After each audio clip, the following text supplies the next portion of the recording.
Halo, jumpa lagi di A666. Kita akan lanjutkan video untuk pembuatan atau penyusunan SKP.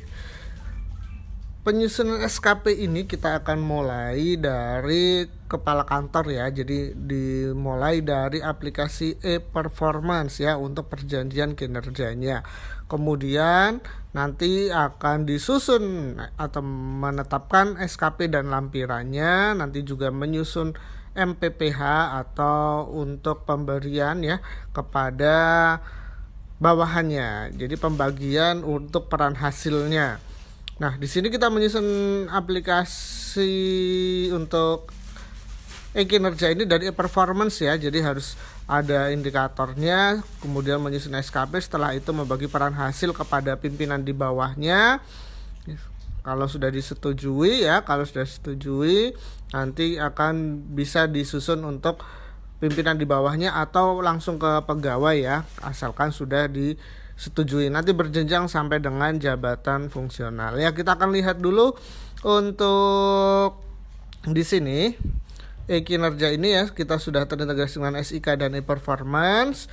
Kemudian kita lihat di sini untuk di manual booknya ya, manual booknya ada untuk ini, bisa download di deskripsi ya. Pertama, pastikan kita akan login dulu ya untuk menyusun ini SKP-nya. Kita akan login aplikasi e-kinerja, alamatnya e-kinerja kemenhub.go.id strip ya. Nah, karena kita akan menggunakan demo aplikasi, kita latihan ya menggunakan demo aplikasi, user aksesnya menggunakan NIK.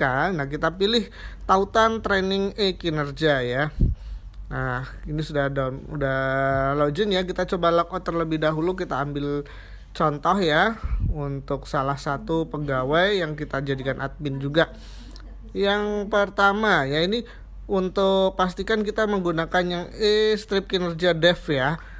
Yang dev untuk latihan ya, karena kita ini akan latihan demonya, karena nanti per 1 Novembernya sudah harus dibuat ya untuk masing-masing pegawai ya. Kita akan latihan di sini. Ini untuk latihan, pastikan alamatnya strip kinerja kemenhub.go.id. Ini untuk yang sudah harus dilakukan. Nah, nanti untuk coba-coba bisa menggunakan yang trainingnya atau devnya. Nah, kita masukkan, jadi ada warna merah ya di atas itu ya untuk latihan.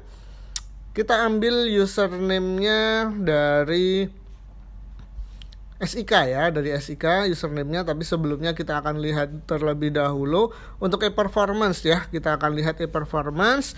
Ini kita akan coba untuk Satker ya. Kita akan lihat di Satker. Nah, kita akan lihat dulu untuk Satker. Di sini contoh, kita menggunakan contoh dari Perhubungan Laut yaitu KSOP Tegal ya. Kita akan cari di sini ada berapa banyak ya. Di sini untuk performance datanya sudah masuk, sudah ada realisasi juga ya. Sudah ada realisasinya di sini sampai dengan Agustus ya. Masih kosong Agustusnya. Oke, kita akan lihat lagi performance-nya memang sudah ada untuk tahun 2023. Kita akan lanjut lagi untuk detail dari performance-nya ya, performance dari KSOP Tegal ini. Kita lihat untuk itu tadi pengumpulannya, kita lihat untuk realisasi capaian kinerjanya ya. Kita lihat di sini ada indikator-indikatornya. Kita akan filter terlebih dahulu.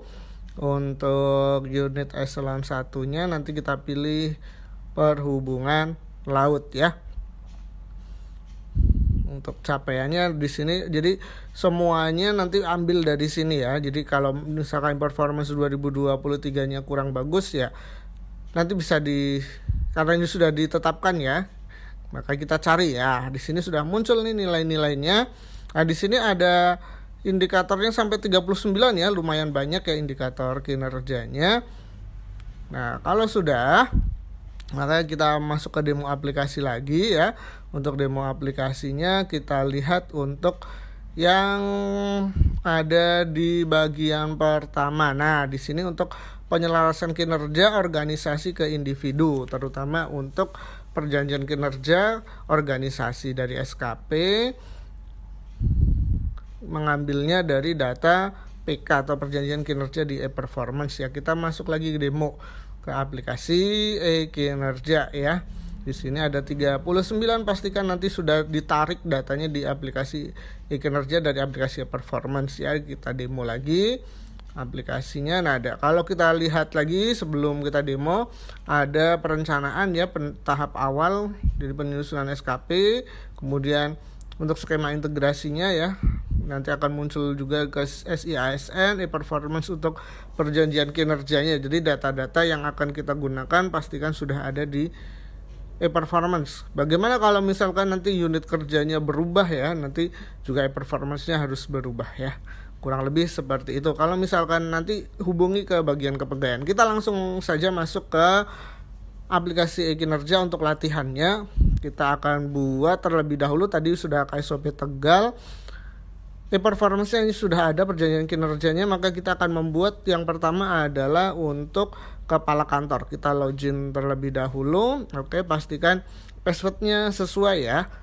Ini untuk password-nya harus disesuaikan. Kita masuk untuk aplikasi e-kinerja latihan ya, membuat SKP dari kepala kantor. Sudah berhasil masuk. Nah, di sini namanya atas nama Pak Sumartono ya, di sini sudah ada dibuat sebelumnya ya, untuk 1 Januari sampai 31 Desember ya, sudah ada dengan kuantitatif ya. Jadi kita akan coba lagi cara membuatnya seperti apa. Nah, di sini pegawai yang dinilai. Nah, di sini ternyata daftar SKP-nya ada yang tidak sesuai nih pejabat penilainya ya. Pejabat penilainya ini ada aturan dari KM 253 tahun 2022 tentang pemberian kuasa bidang kepegawaian ya. Harusnya kalau kepala kantor atau pejabat yang menilai untuk eselon kepala kantor ini adalah untuk pejabat administrator UPT ya, direktur jenderal atau kepala badan ya, ternyata bisa didelegasikan ya nanti untuk ruang lingkup eselon 1. Ternyata untuk yang berikutnya, kalau kepala kantor yang KSOP Tegal ini adalah bisa dilakukan untuk ini ya, pengawas atau kepala kedudukan berada di bawah kepala unit pelaksana teknis ya. Jadi di sini sudah ada penerima kewenangannya seharusnya siapa. Jadi di aplikasi kinerja sudah nanti disesuaikan. Kalau belum sesuai silakan nanti hubungi helpdesk-nya ya. Pastikan di sini. Nah, tadi kan eselonnya eselon 4 ya. Kalau di eselon 3 ya kalau nggak salah ya, kepala kantornya. Nah, di sini juga ada golongan ruangnya. Kalau untuk kepegawaiannya itu harusnya siapa? Kepala bagian ya harusnya ya. Maka benar ya, kayak yang di atas ini sudah benar. Jadi kepala kantor KSOP Tegal dinilai oleh kepala bagian SDM Perhubungan Laut ya. Kita hapus saja untuk yang penilainya Pak Arif Toha ya, Pak. Ini karena salah. Oke, kita hapus saja. Kemudian setelah dihapus, kita akan membuat SKP lagi. Klik SKP-nya. Kemudian kita belum hapus ya, ternyata kita hapus dulu, sudah hilang ya. Kemudian klik lagi SKP-nya untuk membuat SKP yang terbaru. Pastikan pegawai dan pejabat penilainya sudah oke. Klik tombol tambah. Nanti tanggal awal periode sampai akhir periodenya kita buat setahun saja. Kemudian kita tambahkan, kita berhasil. Nah, di sini untuk kepala kantor pasti pendekatannya kuantitatif ya. Nah, di sini kita menyusun dan menetapkan SKP dan lampirannya setelah dari e-performance tadi datanya ya. Kita akan lihat terlebih dahulu di e-kinerja. Untuk e-performance-nya sudah ada atau belum ya, kita akan cek lagi ya. Kita akan cek lagi ini ya. Nah, di sini ya di e-performance-nya di sini ada banyak ya. Kita lihat lagi. Kebanyakan ini ya. Nah, kita menyusun SKP. Kewenangan tadi sudah, di sini statusnya masih draft. Kita akan detailkan SKP di kinerjanya. Kemudian kita lihat periodenya Januari sampai Desember 2023. Pejabat penilainya juga sudah sesuai. Nah, di sini nih indikator kinerja individu ya, IKK 1 sampai 39 harusnya sudah ada ya.